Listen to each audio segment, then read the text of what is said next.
सीधे ले चलते हैं आपको लोकसभा, जहां सदन की कार्रवाई शुरू हो गई है। तो इसमें से ज्यादातर पानी भूगर्भीय जल है,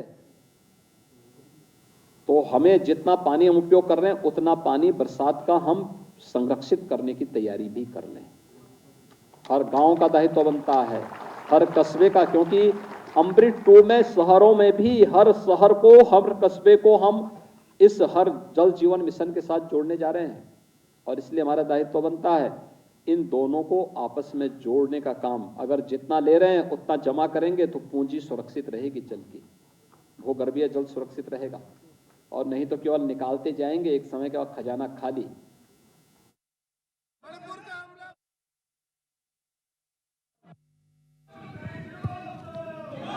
Sir, with your kind permission, I rise to present a copy of each of the 57th and 58th reports, Hindi and English version of the Standing Committee on Agriculture, Animal Husbandry and Food Processing 2022-23 as listed against my name at serial number 6 in today's list of business.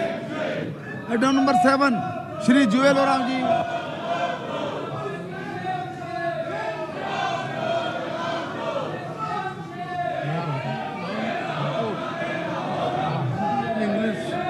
Version of the Standing Committee on Defence as listed against my name in the today's list of business. Number 8, Dr. Shri Bhartari Mehta ji. महोदय, मैं आज के कार्यसूची में अपने नाम में सामने क्रम संख्या 8 पर यथा सूचीबद्ध श्रम, वस्त्र और कौशल विकास संबंधी स्थायी समिति का 44वां, 45वां, 46वां, 47वां और 48वां प्रतिवेदन हिंदी तथा अंग्रेजी संस्करण प्रस्तुत करता हूँ। Item number 9, Shri Arjun Ram Meghwal ji. With your permission, sir, I rise to announce that government business during the week commencing Monday, the 24th of July 2023 will consist of number 1, consideration of any item of the government business carried over from today's order paper. It contains consideration and passing of the Biological Diversity Amendment Bill 2022. Number 2, consideration and passing of the following bill. Number 1, the Multi-State Cooperative Society Amendment Bill 2022 as reported by Joint Committee, and 2nd, the Forest Conservation Amendment Bill 2023 as reported by Joint Committee. Number 3, consideration and passing of the following bills after their introduction: the National Nursing and Midwifery Commissions Bill 2023, the National Dental Commission Bill 2023, the Constitutional Scheduled Caste Order Amendment Bill 2023, and the Registration and Birth and Death Amendment Bill 2023. Item number 4, consideration and passing of the Cinematograph Amendment Bill 2023 after it is passed by Rajya Sabha. Thank you, sir. Item number 10, Shri Kamlesh Paswan ji.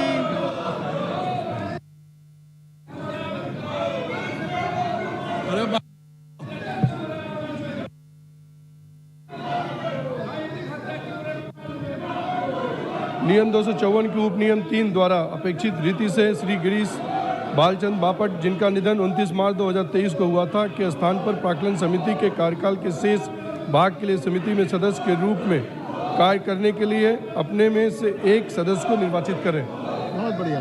प्रश्न है कि श्री कमलेश पासवान जी द्वारा प्रस्तुत प्रस्ताव को स्वीकृत किया जाए।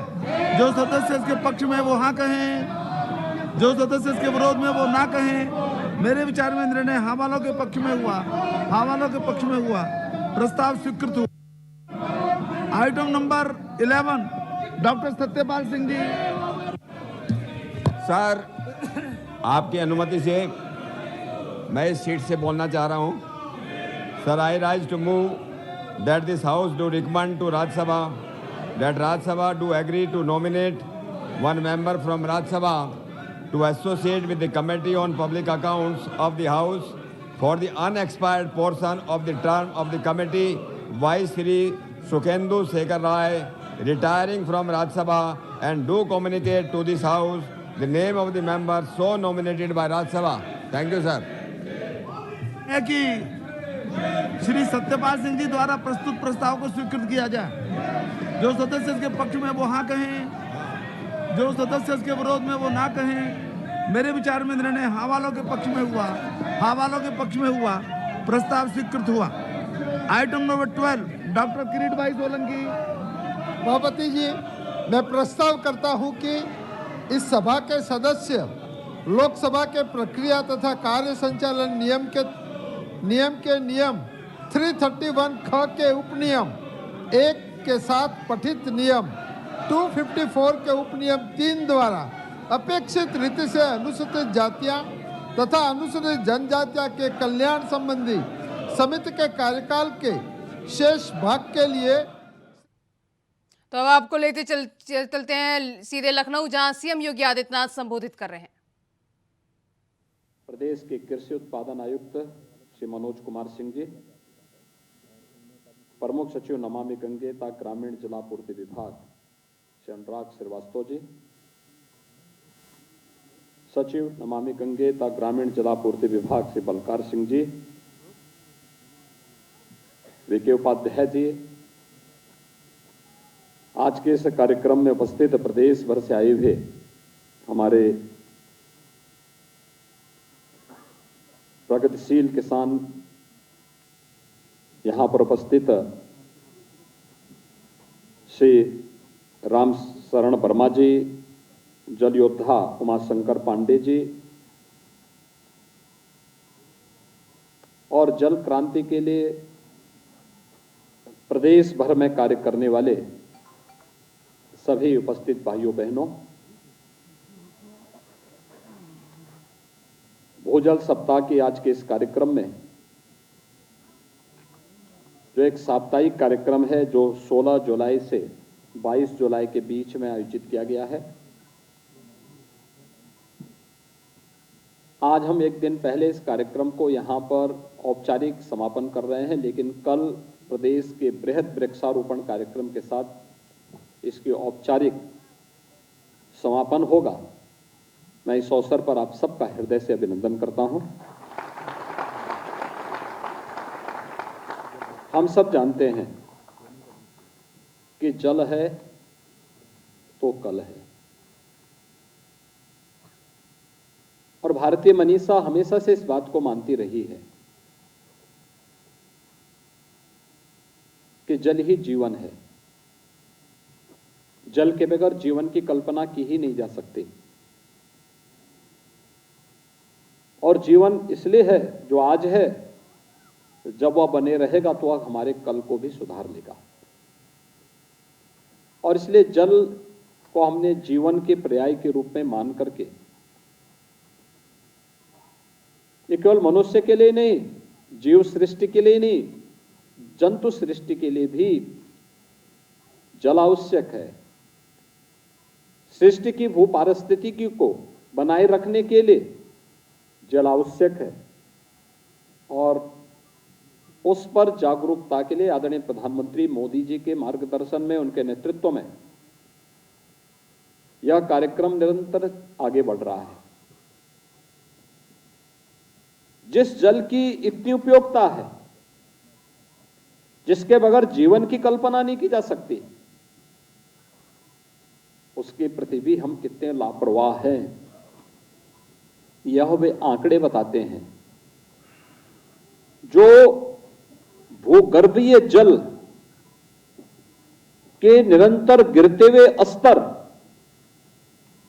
और जहां पे हमारे सामने सरफेस वाटर है भी, नदियां, नाले या तालाब, इन सब को जिस रूप में गंदगी की ढेर में बदल करके या प्रदूषित करने का कार्य हुआ है, ये किसी से छुपा हुआ नहीं है।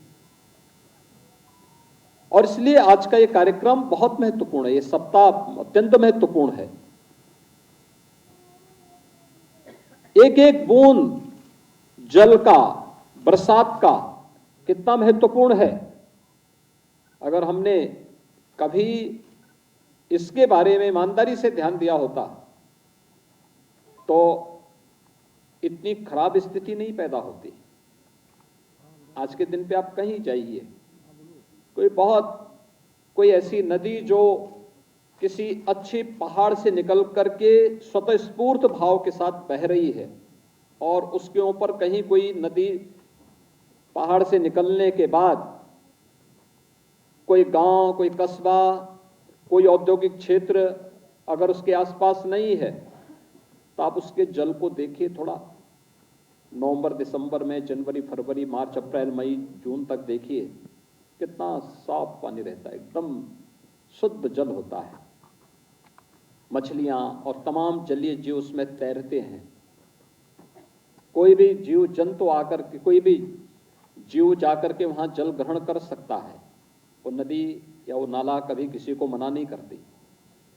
और उसके चारों ओर आप उसकी ओर दोनों ओर देखिए ना, तटों पर कितने बड़े पैमाने पर स्वतःस्फूर्त भाव के साथ जंगल उगता है, झाड़ियां उगती हैं, उस जंगल का संरक्षण होता है।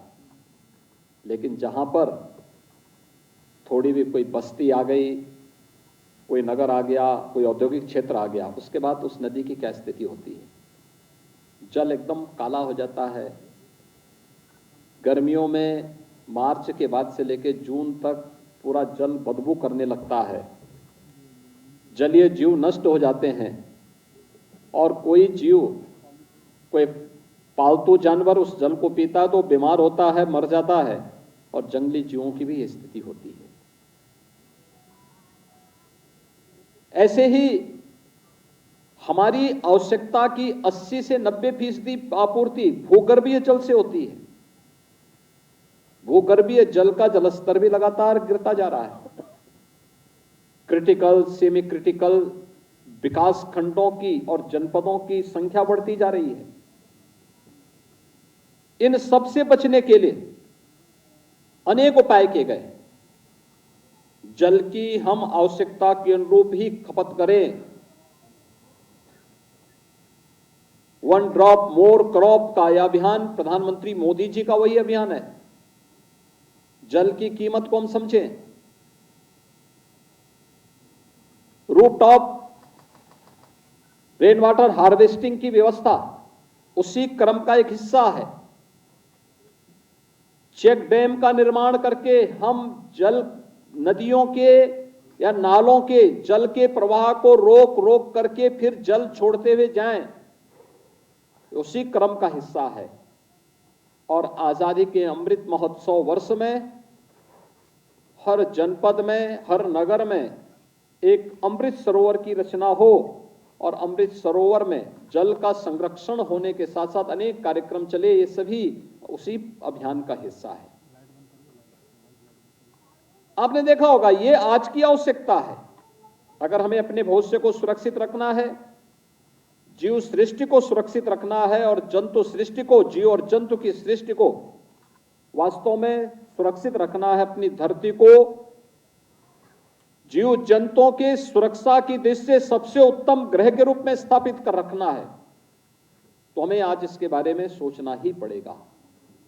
अन्यथा आप देख रहे होंगे, प्रकृति की मार जब पड़ती है तो मार कितनी खतरनाक होती है। आप देख रहे होंगे बरसात की स्थिति, कहीं पे तो बाढ़ आई हुई है और कहीं पे सूखा पड़ा हुआ है। प्रदेश के पश्चिमी क्षेत्रों में आप देखेंगे पानी पानी है, लेकिन अगर पूर्वी क्षेत्र में आप देखेंगे पानी का कहीं अता पता नहीं है। यानी यही है प्रकृति के साथ छेड़छाड़ करने की कीमत, अंधाधुंध दोहन करने की कीमत, और इसमें साम्यता बनाए रखने का कार्य मनुष्य का होना चाहिए। ईश्वर ने अगर सर्वश्रेष्ठ कृति के रूप में मनुष्य को बनाया है तो एक मनुष्य के रूप में हम सबकी जिम्मेदारी बनती है कि हम इसके बारे में सोचें, इसके बारे में कार्य करें, इस दिशा में एक सार्थक पहल को आगे बढ़ाएं। और उस सार्थक पहल को आगे बढ़ाने के ही क्रम में आज यह अभियान आगे बढ़ रहा है। जिस अभियान के क्रम में भूजल सप्ताह का एक कार्यक्रम हम सबको उसके प्रति जागरूक करने का है। मुझे लगता है हम में से हर व्यक्ति इस कार्य को कर सकता है। हमारे गांव के तालाब जल संरक्षण के केंद्र बन सकते हैं। हमारे नगर के तालाब वह इसके केंद्र बन सकते हैं। सूखे हैंडपंप जिसने जल देना बंद कर दिया है, अगर आप उसके ऊपरी भाग को निकाल करके उसमें जल को छानने की और पुरानी ग्रामीण तकनीक को उसमें लगा करके कि बरसात का पानी वहां छन करके उसके अंदर जाए, अगर आप देखेंगे तो वह रेन वाटर हार्वेस्टिंग का एक मॉडल नया बन सकता है। ऐसे ही चेक डैम बना करके हम ग्रामीण पद्धति से इस कार्यक्रम को और आगे बढ़ा सकते हैं, देसी पद्धति से इस कार्यक्रम को और अच्छे ढंग से आगे बढ़ा सकते हैं। और प्रदेश सरकार ने जो अधिनियम 2019 में बनाया था, जिसमें जल को प्रदूषित करने के लिए भी सजा का प्रावधान है, लेकिन साथ साथ एक निश्चित सीमा से ऊपर के किसी भी भवन के निर्माण के लिए नक्शा पास करना है तो उसको रेन वाटर हार्वेस्टिंग की अनिवार्यता, हर सरकारी भवन के लिए रेन वाटर हार्वेस्टिंग की अनिवार्यता जिसके तहत सुनिश्चित की गई है। इस कार्यक्रम के साथ अगर हम जुड़ेंगे तो हमारी भविष्य की आवश्यकताओं की पूर्ति हो पाएगी और वह आज की आवश्यकता है। उत्तर प्रदेश इस दिशा में बहुत सौभाग्यशाली है कि देश के अंदर 80 से 85% भूमि हमारी ऐसी है जो उर्वरा होने के साथ साथ सिंचित भी है।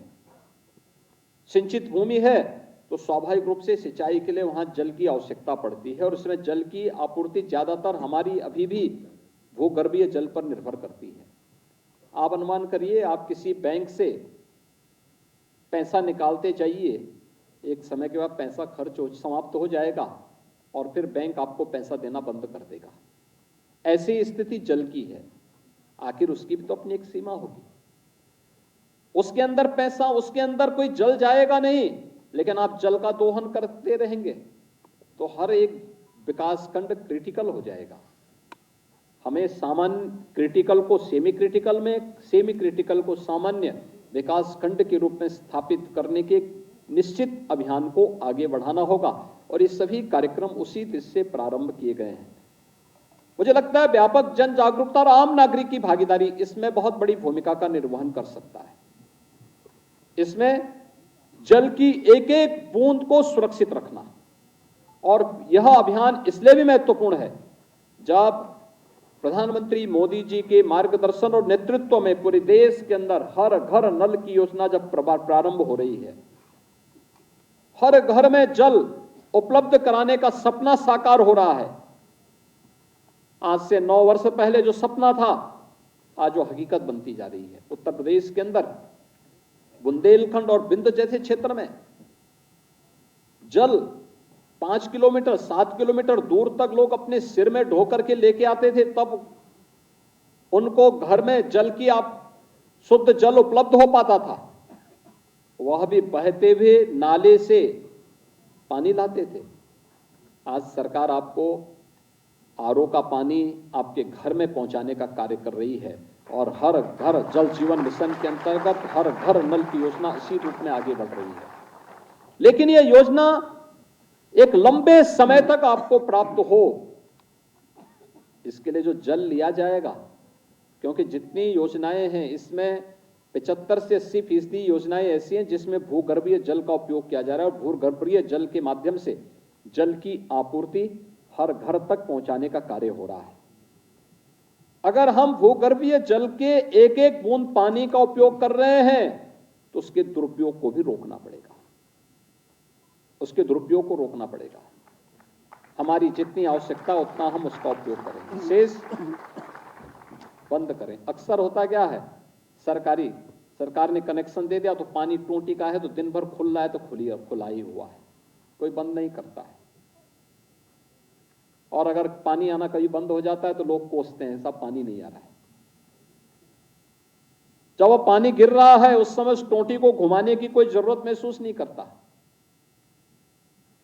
हमारा दायित्व बनता है, एक नागरिक दायित्व है, हमारा नागरिक कर्तव्य है कि जब वो पानी फालतू गिर रहा है उसको बंद कर दें।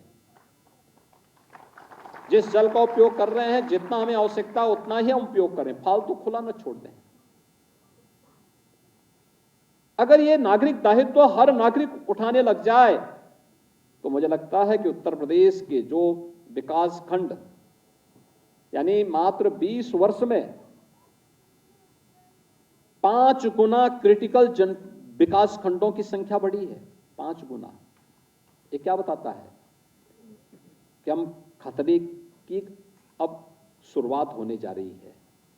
हमें अलर्ट हो जाना चाहिए। जैसे व्यक्ति के लिए होता है ना कि अगर उसको ब्लड प्रेशर और शुगर की शिकायत आ गई, उसने अगर दस्तक दे दिया है, तो व्यक्ति को फिर अपने स्वास्थ्य के प्रति जागरूक हो जाना चाहिए कि अब केवल ये ब्लड प्रेशर और शुगर ही नहीं रहेगा। अब ये सबसे पहले उसकी हार्ट को प्रभावित करेगा, और उसने सावधानी नहीं बरती तो उसकी किडनी को प्रभावित करेगा, उनकी आंखों को प्रभावित करेगा, और फिर एक एक करके ऑर्गन जवाब देने लगते हैं। फिर एक समय के बाद व्यक्ति को फिर पछतावा होता है। और मुझे लगता है कि एक अलार्मिंग है, अभी से एक अलार्म बजने शुरू हो गए हैं कि 20 से 100 विकास खंड आपके क्रिटिकल की तरफ जा रहे हैं, और 20 वर्ष में हो गए। ये यात्रा केवल 20 वर्ष की नहीं है और 100 वर्ष की भी नहीं है। हमें विरासत में हजारों वर्षों की विरासत मिली है, तो हजारों वर्षों की इस विरासत को अछूते बनाए रखने के लिए हम सबका दायित्व बनता है। भूजल सप्ताह समारोह का कार्यक्रम से सीएम योगी आदित्यनाथ को आप सुन रहे थे। इस दौरान उन्होंने कहा कि जल का संरक्षण होना बेहद जरूरी है, क्योंकि जल है तो कल है। तो फिलहाल इस बुलेटिन में बस इतना ही। खबरें लगातार जारी हैं। नमस्कार।